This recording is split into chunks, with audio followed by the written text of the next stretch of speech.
Salve, salam jumpa anak-anak yang terkasih. Walaupun dalam situasi pandemik yang kita hadapi saat ini, saya yakin dan percaya bahwa kita semua tetap dalam keadaan sehat. Yang berikut kita bersyukur kepada Tuhan karena kasih-Nya, karena cintanya kita boleh dipertemukan dalam pembelajaran kita pada kesempatan ini. Materi kita pada pertemuan ketiga pada saat ini adalah beriman sebagai tanggapan atas karya keselamatan Allah. Dari materi kita ini ada beberapa tujuan yang hendak kita gapai. Yang pertama, menjelaskan pengertian dari iman. Yang kedua, menjelaskan hubungan antara agama dan iman. Yang ketiga, menemukan ciri-ciri beriman dan buah-buah iman menurut kitab suci, yaitu Yakobus bab 2 ayat 14 sampai dengan 18. Dan yang keempat, menjelaskan manfaat hidup beriman dan bahaya hidup tanpa iman. Baik, anak-anak sekalian, kalau kita berbicara mengenai iman, mungkin setiap orang memiliki pendapat yang berbeda-beda. Nah, pada kesempatan ini saya hendak mengatakan bahwa iman berarti suatu bentuk kepercayaan dari manusia akan adanya Tuhan. Atau kita percaya bahwa Tuhan itu ada. Dan setelah kita percaya Tuhan itu ada, kita pun menjadi pengikutnya. Yang berikut, kita mau melihat hubungan antara agama dan iman. Kalau kali lalu kita sudah berbicara tentang beragama, dan kali ini kita berbicara tentang beriman. Nah, keduanya ini mempunyai hubungan yang erat, di mana agama dipandang sebagai suatu sarana manusia untuk bisa mengenal imannya. Sarana di mana melalui agama itu ada ajaran-ajaran, ada tradisi-tradisi yang menghantar manusia untuk beriman atau menghantar manusia untuk percaya kepada Tuhan. Yang berikut, iman. Iman tadi sudah kita katakan bahwa kepercayaan atau keyakinan manusia akan adanya Tuhan.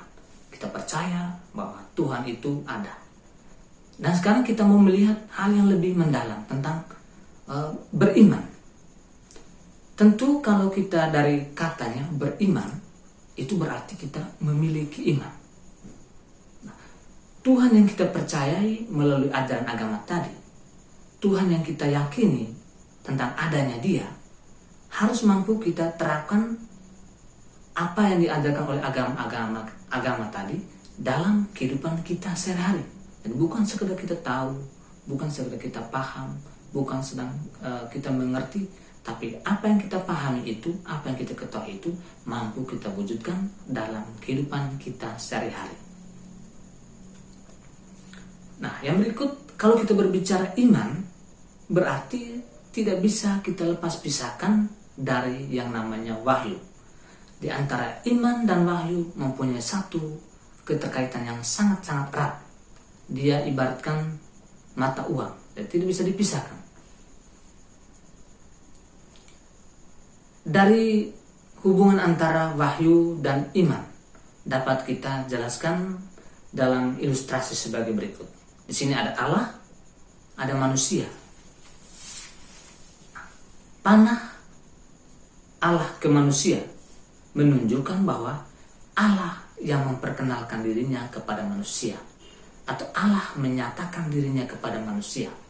Nah, peristiwa Allah menyatakan atau Allah memperkenalkan dirinya kepada manusia, itulah yang dinamakan dengan wahyu. Yang berikut, kita bisa melihat ada panah dari arah manusia kepada Allah. Ini menunjukkan bahwa adanya tanggapan manusia atas pewahyuan diri Allah. Ada respon, ada jawaban dari manusia atas perkenalan diri Allah. Nah, respon atau jawaban manusia itulah yang disebut dengan iman. Maka dari itu, antara wahyu dan iman mempunyai hubungannya bahwa Allah memperkenalkan diri, sedangkan iman manusia menjawabi perkenalan diri Allah. Makna beriman dalam kehidupan kita sehari-hari bukan sekedar kita percaya, bukan sekedar kita tahu, bukan sekedar kita paham tentang ajaran agama, tetapi bagaimana ajaran agama yang kita imani itu mampu kita wujudkan dalam kehidupan kita sehari-hari. Apa yang kita percaya itu dalam ajaran agama tadi harus kita wujudkan dalam kehidupan kita sehari-hari. Dengan kata lain juga, beriman berarti kita menyerahkan diri kita secara total, secara utuh hanya kepada Allah. Kita percaya semuanya pada kehendak Allah.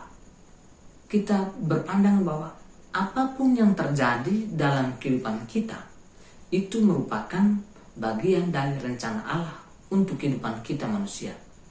Nah, kita harus terima, kita harus mengimani itu, kita harus percaya itu bahwa itu semua adalah bagian dari rencana Allah untuk kehidupan kita. Nah, tentang beriman dapat kita lihat dalam bacaan kitab suci, yaitu surat Yakobus bab 2 ayat 14 sampai dengan 18 tentang iman tanpa perbuatan pada hakikatnya adalah mati.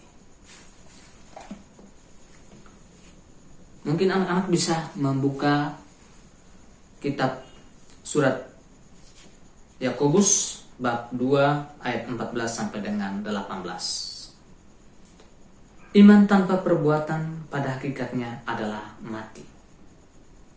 Apakah gunanya saudara-saudara jika seorang mengatakan bahwa ia mempunyai iman padahal ia tidak mempunyai perbuatan? Dapatkah iman itu menyelamatkan dia? Jika seorang saudara atau saudari tidak mempunyai pakaian dan kekurangan makanan sehari-hari, dan seorang dari antara kamu berkata, "Selamat jalan, kenakan kain panas dan makanlah sampai kenyang," tetapi ia tidak memberikan kepadanya apa yang perlu bagi tubuhnya, apakah gunanya itu? Demikian juga halnya dengan iman. Jika iman tidak disertai perbuatan, maka iman itu pada hakikatnya adalah mati. Tetapi mungkin ada orang yang berkata, "Padamu ada iman dan padaku ada perbuatan." Aku akan menjawab dia, "Tunjukkan kepadaku imanmu itu tanpa perbuatan, dan aku akan menunjukkan kepadamu imanku dari perbuatan-perbuatanku." Demikianlah sabda Tuhan, syukur kepada Allah. Adik-adik yang terkasih, dari bacaan tadi surat Rasul Yakobus kepada kita, sebenarnya Rasul Yakobus memberikan suatu penegasan kepada kita bahwa dalam kehidupan kita sehari-hari, apa yang kita imani, apa yang kita percayai, harus kita mampu wujudkan dalam kehidupan kita sehari-hari. Sebab iman bekerjasama dengan perbuatan-perbuatan. Apa yang kita imani harus kita tunjukkan lewat perbuatan-perbuatan, atau perbuatan-perbuatan kita harus menunjukkan bahwa kita sebagai seorang yang beriman. Manusia dibenarkan karena perbuatan-perbuatannya, tidak sekedar apa yang dia imani, tetapi apa yang dia perbuat. Apa yang kita perbuat menunjukkan tentang kebenaran. Jadi bukan hanya benar, tetapi juga harus baik. Bukan hanya baik, tetapi harus benar. Itulah ajaran iman. Yang berikut kita bisa melihat buah-buah dari iman. Yang pertama, menjalani hidup dengan baik dan benar. Tadi sudah dikatakan bahwa bukan hanya baik, tetapi harus benar. Karena segala sesuatu yang baik itu belum tentu benar, tapi segala yang benar pasti baik. Dan berkat iman kita didorong untuk bisa memahami hidup dengan baik dan juga dengan benar. Yang berikut, tidak merasa khawatir dengan hidup ini. Jadi kita mempercayakan semuanya kepada Tuhan. Tidak selalu berada dalam situasi yang khawatir, selalu merasa takut. Selalu dekat dengan Allah, maka ia akan selalu merasa bersyukur, bahagia damai, dan menjalani hidup dengan penuh optimis. Jadi kalau kita memiliki iman, kita selalu bersyukur. Dalam segala kekurangan, dalam situasi apapun, kita mempercayakan semuanya itu kepada Tuhan. Karena kita beriman, maka pasti kita akan selalu bersyukur kepada Tuhan. Karena dari peristiwa-peristiwa yang kita alami, ada hal-hal baik yang kita timba, ada hal-hal baik yang kita bisa ambil untuk kehidupan kita selanjutnya menjadi lebih baik. Selalu tabah dan tegar, karena memiliki keyakinan bahwa Allah adalah penolong.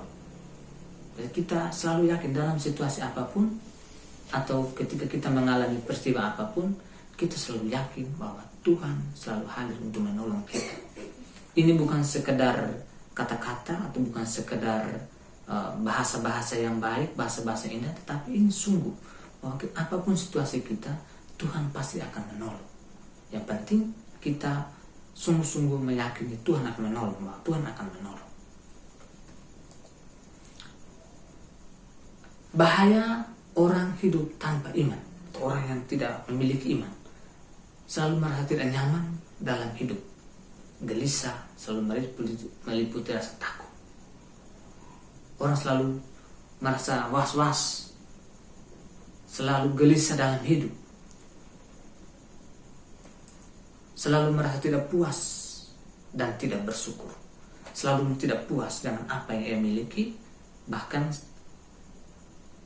oleh karena dia selalu tidak merasa tidak puas, maka dia tidak mungkin untuk bersyukur.